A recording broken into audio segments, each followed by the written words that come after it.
Sir আপনার চুল এরকম লুডুসের লাইন কি লিগা আপনার? লুডুসের লাইন করছি স্যার এর লিগা।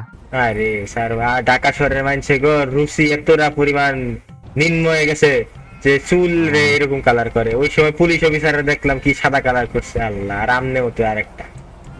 আরে স্যার কি করবো কোন স্যার, আর লিগা করছি স্যার। আর কি করবেন, আর কি করবেন? খাওয়া দাওয়া তো আপনাদের কাম নাই। ঢাকা শহরের মানুষেরা এই চুলের মধ্যে রং লাগাইন। চুল হলো কালা কালার, কালা কালার চুল থাকবো। চুল থাকবো সুন্দর কালা কুচকুচা, দেখতে লাগবো সুন্দর। হ্যাঁ স্যার। আমনে স্যার এটা বালা করেন না আপনারা। জুতার মধ্যে আপনারা আবার চাক্কা লাগাইছেন নাকি? জুতা এরকম লাগাইতে লিগা? স্যার আপনি আপনি কি গরম লাগে? আপনাকে কি গরম লাগে না? আপনি গরম লাগে না? এরকম মোটা মোটা জুতা যদি পরুন, গরমে তো ফা গায়ে গলে যাওয়ার কথা। ওই যে সামনে মনে করেন শীতের দিন আইতাছে